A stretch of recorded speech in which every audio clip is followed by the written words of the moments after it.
All right, let's talk about Jeffrey Epstein. But today, we're going to look at this whole thing through a pretty different lens. I've been digging into a source that makes a powerful case. This wasn't just about one guy. It was a whole systemic operation, running for decades, built on a toxic mix of blackmail, money, and deep intelligence connections. Okay, so let's just start with this quote, because honestly, it's the key to understanding this entire breakdown. It completely reframes the narrative, right? We're not talking about just a series of horrible crimes anymore. We're talking about the creation of a system, a network, a machine, built specifically to operate above the law. So, to really wrap our heads around this, we're going to break it down into 5 key phases, following the source's own structure. We'll start at the very beginning and take it all the way to the cleanup that's, well, still happening right now. All right, let's dive into part 1. To really get Epstein, you have to understand the world he stepped into. And according to this source, that world was basically built by 2 incredibly powerful figures. And this is where it gets really interesting. The source sets up this incredible contrast. On one hand, you've got Robert Maxwell. This guy was a media titan, an alleged super spy working for multiple agencies who, by the way, died under very strange circumstances. Then on the other hand, you have Jeffrey Epstein, a math teacher from Brooklyn who didn't even have a college degree. The source paints him less as a mastermind and more as an operator. The guy who was willing to get his hands dirty. So, how do these 2 worlds connect? Well, the source points to one person, Ghislaine Maxwell. The argument is that what she inherited from her father wasn't just his fortune, it was his playbook. The know-how of blackmail, and maybe even more importantly, his Rolodex of powerful intelligence contacts. She's the one who allegedly brings all that to the table in her partnership with Epstein. Okay, so they have the players and the playbook, but how do you turn that into a massive, well-funded, industrial-scale operation? That's what this next section is all about, building the machine. The source really breaks down the creation of this monster into 3 simple steps. Step 1. The alliance. You have Ghislaine's high society contacts meeting Epstein's raw ambition. Step 2, the funding. This is huge. The money, allegedly, came from Les Wexner, the owner of Victoria's Secret, who supposedly gave Epstein total power of attorney over his entire fortune. Can you imagine? And all that funding leads to step 3, the method. And right here, this is the absolute core of the whole operation, at least according to this analysis. The argument is simple. This was never just about trafficking. That was the means to an end. The real goal was a classic spy technique, the honeypot. It was all designed from the ground up to lure powerful people into compromising situations and record everything for leverage. Okay, so you're probably thinking, how on earth did they get away with this? An operation this big, for so long, with so many people involved and almost complete impunity? Well, the source says it's because they had critical support from some very powerful institutions. Let's just start with the cash flow. Check out this number, $40,000 to $80,000. That's the amount of cash the source claims JP Morgan let Epstein withdraw every single month. Why does that matter? Well, think about it. It's a constant stream of untraceable cash to pay victims and co-conspirators, leaving zero digital trail. And this was all happening while the bank was supposedly ignoring its own internal red flags for human trafficking. This table really paints a picture of the entire ecosystem that kept this thing running. You've got the bank, JP Morgan, providing all the financial plumbing.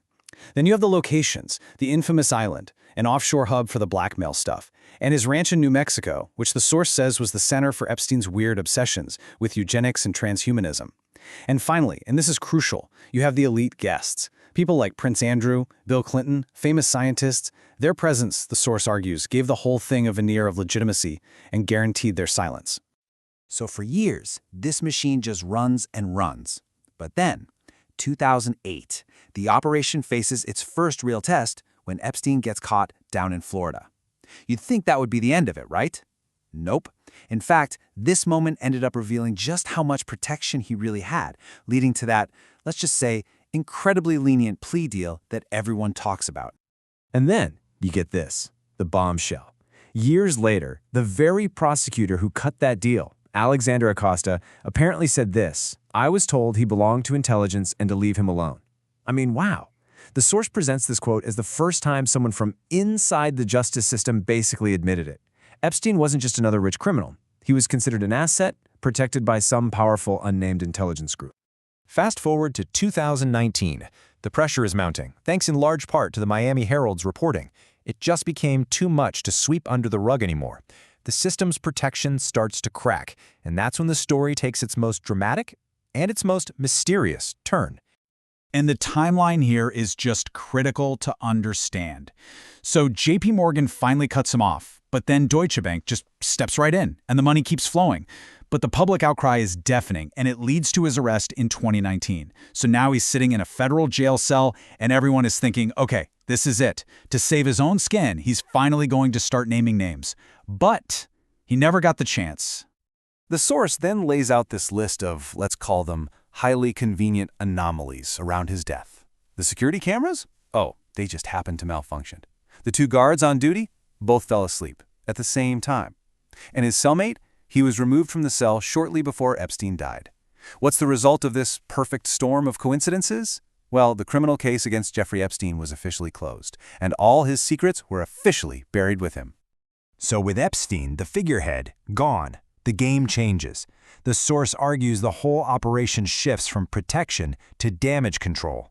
The new goal isn't to hide him anymore. It's to create a story of justice served without ever revealing the full scope of the network. And step 1 of the cleanup? According to this analysis, it's all about Ghislaine Maxwell. She's positioned as the final boss, the ultimate villain of the story. Her trial, her 20-year sentence, it all served a critical purpose. It gave the public a conclusion, a perfect scapegoat which allowed the system to basically say, okay, case closed, and for everyone to move on. Now for the financial side of the cleanup. Look at these numbers. JP Morgan pays $290 million, Deutsche Bank pays $75 million. Huge fines to settle lawsuits. But the source says the money wasn't the point. The real prize for paying over $360 million was avoiding a public trial. And why is that so important? Because it meant their internal emails, their communications about Epstein, none of that would ever see the light of day. And this brings us to the final piece of the puzzle, what the source calls controlled transparency. Think about all those documents that were recently released. It feels like a big reveal, right? But the argument here is that while they confirm a lot of famous names were in Epstein's orbit, it's all from old civil lawsuits. It shows who he hung out with, but it's missing the hard evidence. You know, the videos, the client lists, the stuff that could actually bring down the whole network. So, let's just boil it all down. The big takeaway from this source is this. Jeffrey Epstein wasn't some lone wolf predator. He was the public-facing manager of a systemic blackmail operation. An operation funded by huge banks and protected by the justice system itself, right up until the day he became a liability they couldn't control anymore. And that leaves us with the one big question that this whole analysis builds towards.